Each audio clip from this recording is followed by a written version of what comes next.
Bandeko batali mbote na bino to sepe lolenge kani bozwi biso mokolo mwalelo pona ko tala émission na bino bolingaka mingi émission to bongisaka na yango émission to bongisaka lelo tolingi to beta lisolo moko ezali ya tina penza lolenge émission elinga ko beta bino lisolo ya tina lelo tolingi to beta lisolo ya tina lisolo yango ezali ya nini lisolo ezali ya service national kasi pona beta yango malamu nazali ngai moko te nazali elongo na maître Mopili Carlos Mopili, maître Mbote Yayo. Mbote, mama igete. Solo maître Carlos azali moko oyo a yekolaki mosala po ete bandaki pe kosala kuna na kati ya service national azali donc na kolobate azali moko na kati ya bayi service national na ye elongo tokobeta masolo ya service national maître pona to melate service national ezali nini ezalaka armée to ezalaka société ya bilanga. Merci. Quand ndenge au présenter ngai moi nga nazali parmi première promotion ya bâtisseur de la nation donc ba jeune o ba profiter na formation wana ya service national. Donc il a obéi lisoro pas comme chercheur mais quelqu'un qui a vécu ou a profité na auto bengi service national. Donc service national ezali peza lolenge armée te ni société ya bilanga te. Service national ezali organisme public créé na décret loi 0032 il y a octobre 1998 na président Mosé Laurent Désiré Kabila. Ezali lokola ba SONAS, ezali lokola ba régie des eaux, ezali lokola ba service public mususu. C'est ça le service national. Yango ezalaki créé pour une mission na yango spécifique. D'abord encadrement, mobilisation et puis production. Il y a encadrement et mobilisation des jeunes pour les amener à la production et à lutter contre la jeunesse désœuvrée. Matondo mingi maître Mopili, lolenge uti ko lobate service national ezalaki créé bongo na musée Laurent Désiré Kabila. Kasi musée asalaka yango ye moko azalaka ye moko ezalaka likanisi ya ye moko kaka to bato basusu pe basangana ka elongo na ye nde babimisi likanisi wana yalika ya bakongolais to ezalaki pe na bamokili mosusu nde basanganaki po bapesa ye likanisi wana te esala likambo oyo mpo na tombo na ekolo. Merci pour la mutuna na yo. Na tango ya lelo mutu akoki kususu ko inventaire te parce que biloko nyonso ete ekoma kala. D'abord initiative ezalaki ya musée Laurent Désiré Kabila ye mutu ezalaki na image esika lingi ya mema Congo ya lobby mais pona kolobaki ezali invention ke ye mutu inventé yango te mais lui quand même a adaptaki yango parce que ebandi na bamboka ebele ebandaki d'abord selon l'histoire na Égypte mais na Égypte c'était parmi les enfants ya ba notable nde bazalaki na cour ya pharaon nde babande koyekola comment kolinga mboka comment ko défendre nani mboka après et ko développer na Grèce azwaki ba jeune nyonso ya grand empire wa bandaki ko diriger ba jeune bakutani mais balakisi bango ba G c'est pourquoi moi qui Grèce et comment qui ba toujours championne na ba Jeux olympiques et puis même nationalisme etikala et au comment en France après révolution en 1798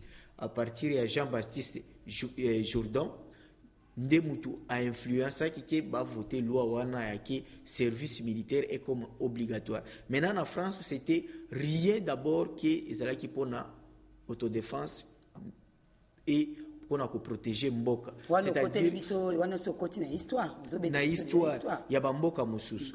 Donc il y a France c'était pona mission ya kolinga mboka éducation civique et puis kolakisa bana comment ko défendre mboka nayo donc ezaki lokola ba service militaire donc ba milice cantonale donc là où l'armée a exalté bango bakoki kosala nini ko défendre mboka et kokoma na nani na Nigeria oyebi après guerre ya Viagra Nigeria azalaki divisé ba sud na ba nord mais c'est à travers service national tant ozu ba jeune et sangisi bango na ya nord na ya sud ba komaki nation moko malgré forme yango fédéral Nigeria aza mutu moko. Donc nyonso pona service national ya bango efisaki mingi bomoko ya Nigeria. Toyeko koma na États-Unis, toujours il y en a le service national, d'ailleurs c'est obligatoire. Vous vous souviendrez même Mohamed Ali, ye lokola azaki foi na ye ki musulman aboyi ko kende na armée mais botola ki titre ne ya ceinture champion du monde pona akende na service obligatoire et armée. Na Algérie jusque là ezalaka d'ailleurs uti na 18 mois il y a un projet balingi ki année oyo banda et comme 9 mois service obligatoire wana obabengi service national. Donc ok na Israël sikoyo ezali cas particulier parce que c'est 3 ans service militaire obligatoire et puis ozoye kola koma kolinga mboka nayo. Mais pour na ba garçon 3 mois na Israël, pour na ba fille ezalaka 18 mois. Ok na Tanzanie l'expérience au musée monaki azaki à Tanzanie avec le professeur Nyerere kuna service national ezalaki mais là c'était kolinga mboka et puis production agricole. Mais particularité sikoyo ya musée parce que musée c'est un politicien au babenga kaye un ingénieur architecte, il n'est pas un ingénieur maintenancier, il a la différence. Architecte, il conçoit et il fait quelque chose. Mais un maintenancier, il y a kobongisa, ko réparer. Musée n'était pas réparateur, politicien réparateur. Musée c'est qui politicien, concepteur, idéaliste et puis il met en application. Yesiko eutaki na nini? Musée d'abord priorité c'était changement ya structure mentale na biso. Wana sika wa mettre koti na histoire siko ya biso lolenge nini ezalaki lolenge nini objectif na yango penza tina yango wana mboka na biso toboni. Très bien maman ndenge wana et puis nazola kisa siko particularité ya bamususu nao ya biso. Donc ya biso tozui nyoso tozui formation paramilitaire lokola na ba France ba mboka mususu tozui kolinga mboka éducation civique lokola na France, États-Unis, Grèce partout. Tozui production agricole lokola na nani na Tanzanie avec ujamaa ya Nyerere. Mais particularité na biso o na mutura no ya liboso est-ce que ezalaki armée ezalaki service agricole. Musée lui-même disait que si c'était pour na kosala bilanga na lingaki na tinda bino na université pour agronomie agronome bazali mais boye wa pona longola bino mentalité ya deuxième république beaucoup ma nouveau congolais. Donc changement ya mentalité parce que tango atali état de lié au akutaki ya Congo ezalaki très sombre. Donc partout ça ne va pas. Immoralité, antivaleur ezalaki déjà érigé en culture. Or, et là, ceux qui mal écoutent à niveau de la culture, donc ceux qui ont sali malamu, yon komi mabe, ceux qui ont sali mabe, yon de mutu malamu. Alors, à tel par exemple une université, corruption, diplophilie, bana bazotanga sopo baye bate et comme pour un diplôme, accueilli na ba hôpital, ba spécialiste au lieu ba soigner batu, ba respecter serment d'Hippocrate et comme ko ba lisusu na ba produit ba sali ba polyclinique na bango na ba pharmacie na bango. Ce qui peut beli malaria faut comme l'ordonnance wana akisi ya cher au kulugango okozonga kana pharmacie na ye. OK na politique immoralité ya kosakanate. Un père égal servir et non se servir mais comment qui un père égal se servir dans la pratique et non servir mboka. Ok, nani dictature, démocratie, égalité. Au coup, tu vas parti politique, ezal quoi va faire un club. Na mutuazo binelo ou fingana. Donc il n'y a pas vraiment un lien démocratique à débat. Bien mal acquis. Ou tali commission bien mal acquis à conférence nationale souveraine. Ti lelo ezali même na ba internet. Mais mutu akolandelango ezate. Ceux qui ont ibi mbonga l'état au sali masumute. Alors, ok na justice. Justice il y a 2 poids 2 mesures. Ok na armée. Armée au sengeli kubattre la Congo et comment qui copier batu. Donc ok dans la police, gendarmerie à bango ya tangwana. Police okutani na policier kutu na kati ya kombi okomi kolenga po abotoli mbongo et puis akufuta lisusu même nani transport. Maître na botoli maloba mokie, botoli maloba mokie. Ndengo uti koloba te yango ebandaki na mikili ebele ya totali na poto totali pe na mikili ya Afrika wa yango ezalaki kasi bango bazwaki obeba particularité balobi na éducation balobi na boye na songolo moko kasi biso tokoti penza na ba domaine nyonso tu tokoti na armée tokoti na bino batamibeko pe bwana kati tokoti na biteni nyonso tu kasi ebandaki na mbula nini ekelamaki na mbula nini. Non, c'est musée a créé yango en 1998. Mais avant créer yango, asali état des lieux ya ndenge akutaki mboka ya Congo. Akutike ba antivaleur et comme érigé en culture. Donc est comme normal. Na ba domaine nyonso ndenge na otangela yo. Donc atali alobi non, il faut na former jeunesse parce que jeunesse c'est l'avenir de demain. Donc tango a former alobi former jeunesse, c'est que besoin de mususu, il fallait lutter contre chômage aussi parce que jeunesse azalaki jeunesse désœuvrée. Mais na centre pilote oyo to créer qui d'abord oyo bandaki ya kanyama kasese, c'est pourquoi balobaki ne peut aller que mutu azali déjà a eu diplôme d'état ti komata na université parce que ezalaki centre pilote, il fallait d'abord banda na bato bazali na bongo po bango nde bakozala après ba formateur ya ba mususu wana. Mais tokomi kuna wana siko tokoti neti histoire te tango tokoti kuna bato ebele bamitunaka pourquoi to produira ebele. C'est parce que to bandaki d'abord kozala laver kozala déshabiller na bantu valeur la deuxième république parce que soki tozalaki d'abord na mentalité wana tolingaki toyiba na masango wana toteki yango tolingaki peut-être te ozali na formation omoni bato mususu bazokende kamina baye bakomi bakonzi mais yo tikali osilisa.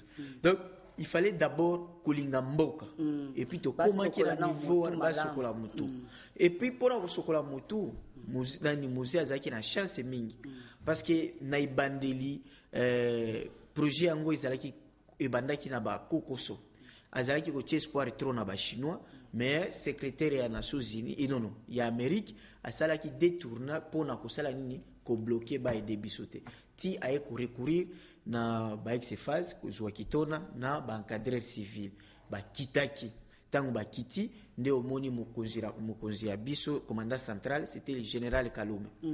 Général Kalume asalaki musala malamu ayelaki musée ba collègue ne mususu ya RM omoni ba commandant kitenge ba commandant Mulubi bango nyoso bayaki bakabengele bango nyoso bayaki bayeko tia maboko. Donc musée a pesi idée bango sikoyo ba opérationnaliser yango.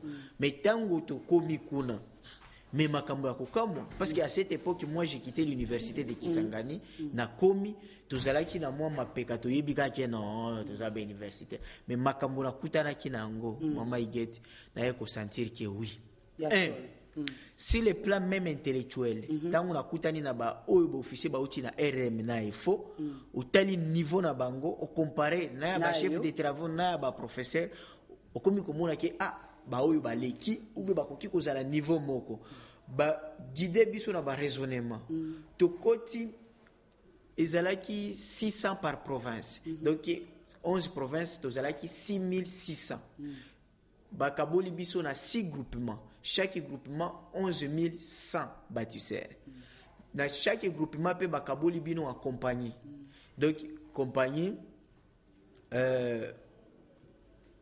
des compagnies bakaboli bino compagnie en groupe en brique. Donc bobandito na banana c'est pour comprendre brique est la qui si tente ndenge bozalaki na kati ya tente na tente wana bozali na mbeto 11 c'est-à-dire 11 provinces il faut na chaque province bazu moko basangisi bino bozala kula na chambre moko ekolaksaka elembo unité chambre moko wana be makanisi ya musée c'est ça solo tango bati bino 11 na brique bozali na 5 briques et sali groupe bokomi 55 na chaque compagnie bozali na 5 groupes donc osali 5 fois 55 donc bokutani bino nyonso autant par province nde bozali kosangana.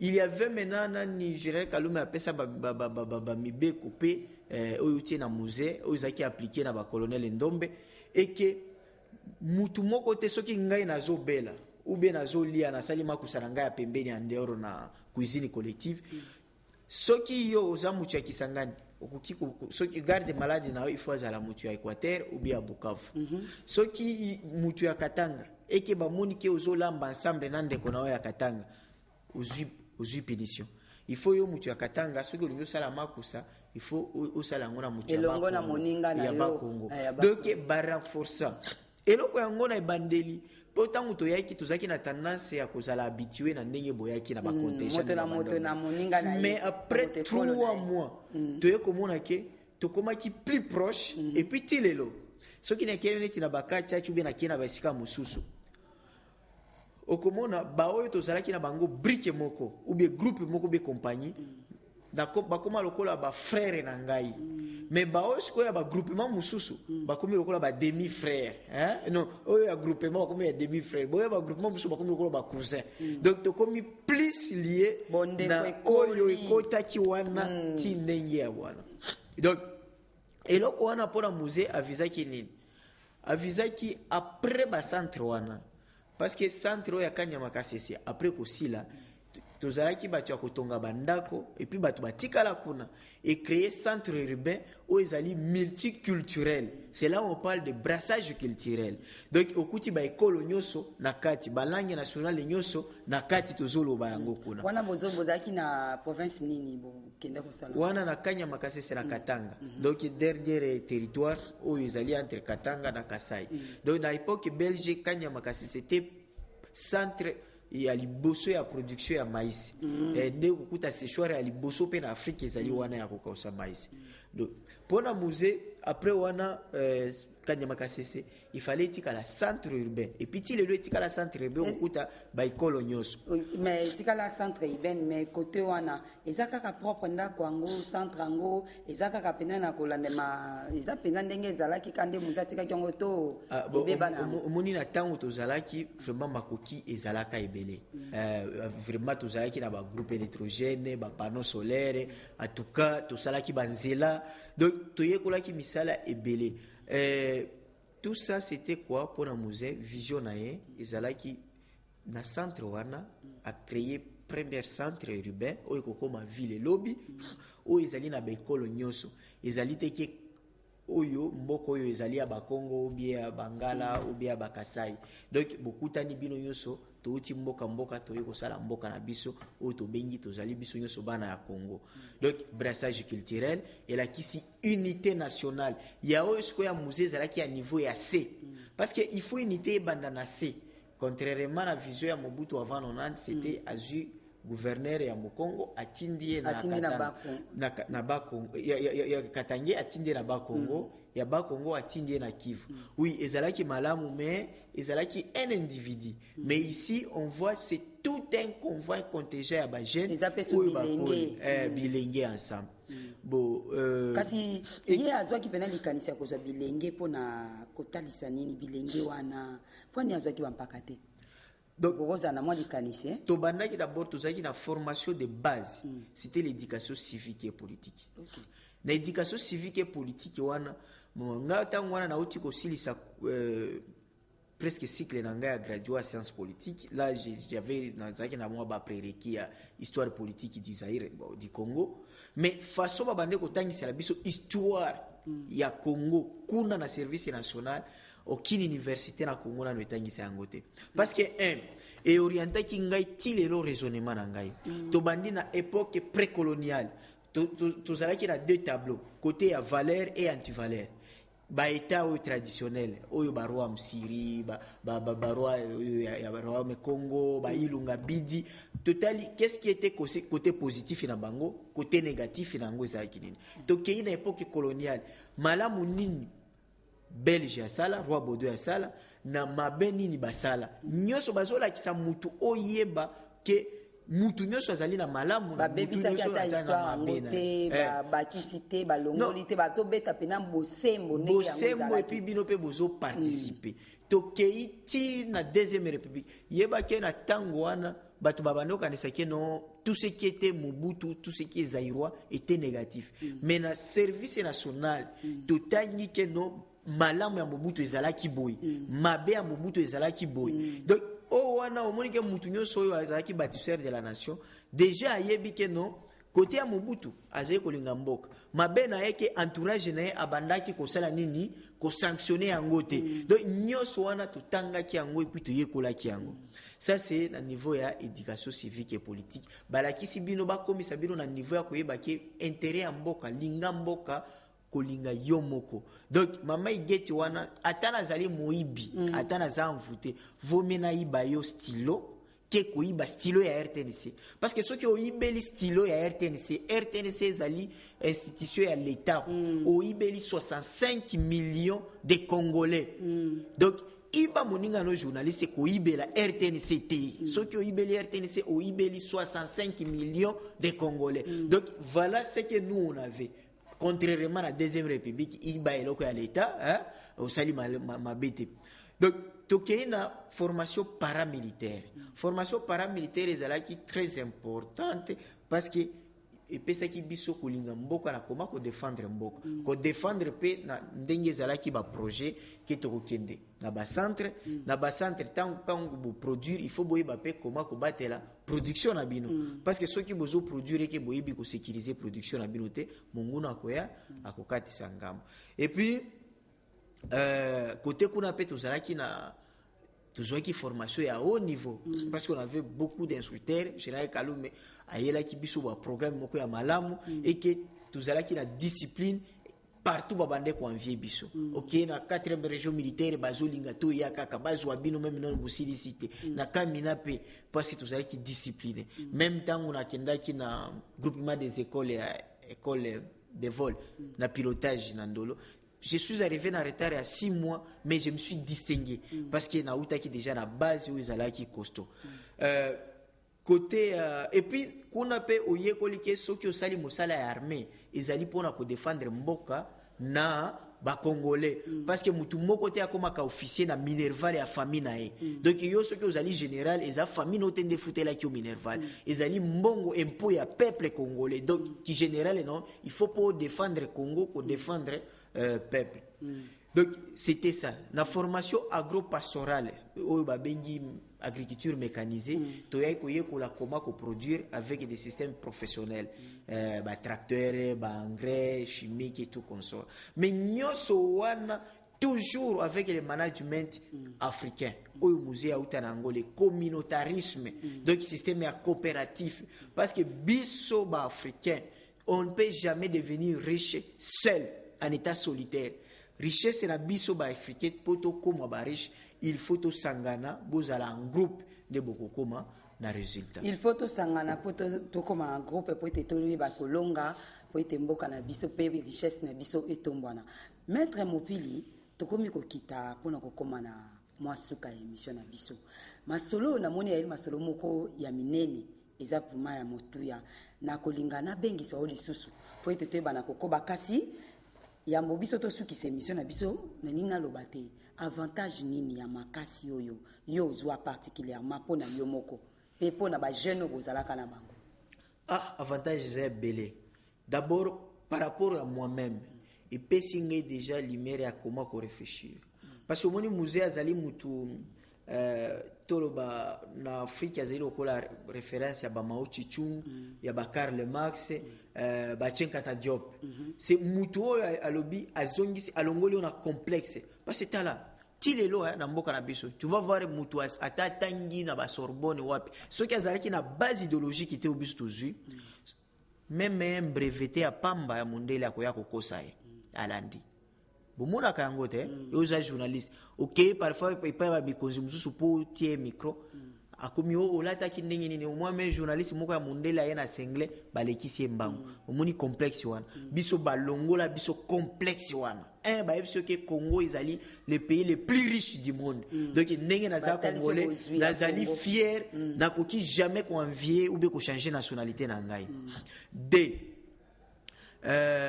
elongoli ngai oyo nalobi raisonnement par procuration komona ke oyo RFI elobi ndele ki oyo RTNC elobi oyo ndele ya Biblia o Aristote benini ndele ki oyo ba oyo ko mutu muindo asala. C'est pourquoi au mona même na musée abandaki ko tia espoir même na médecine traditionnelle na biso oyo mona ki lelo atika ki ba tradi moderne et ya ki pe ko salisa biso na nini même pour Namboka, je travaille pour Namboka, Mama Igete. Nana qui est la master de Nangai en droit international en France, mais n'accepté ba côté à Mouké parce que dans mémoire j'ai donné la vraie version à guerre et na biso ya agression.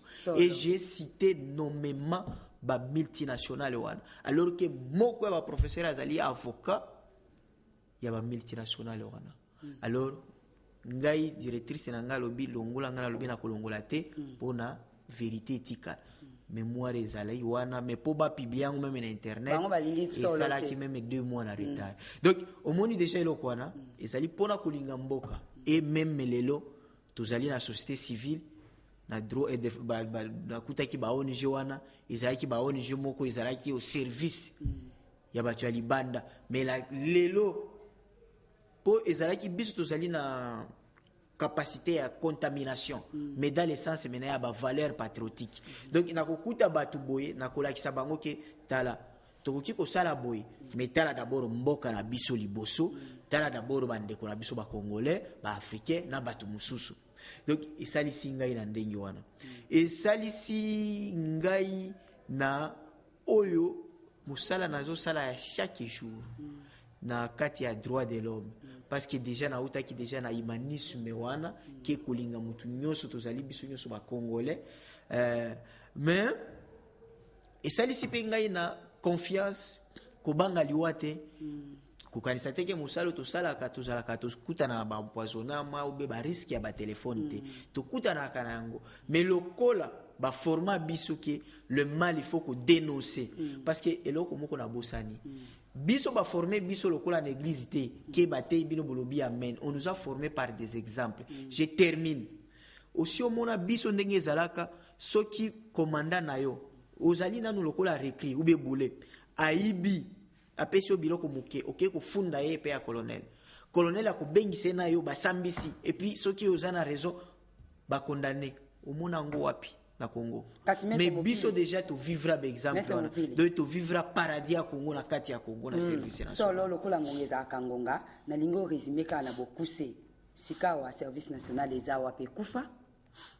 service national ekufa te parce que décret ezali oyo ba annuler ba abroger yango nante mais ça problème ya makoki et puis bato oyo ya libando bayeba qu'est-ce que le service national peut nous amener bakoki kopesa biso occasion wana te mais ekokoma ezali ata balokanisa ke ekufi mais biso tozali ki 6600 mais tozo contaminer ba mususu bakomi ba bâtisseur rebelle tozali lo plus de 1 million oyo soki mutu ameki na kobalekanize mboko wa kokuta na biso na nzela na ba moyen nyonso na droit international na droit de l'homme na société civile na ba journaliste na ba recherche tozali kaka matondo mingi maître Mopili ngonga ya lingonga bayi ekolo bayebosepelaka na émission yo na kozongisa liso maître Mopili poto beta lisolo service national ekufa te eyali ebongi te toyekola lisusu makambo nini ya motu atikali nango na motema pamba pe masolo yali ebele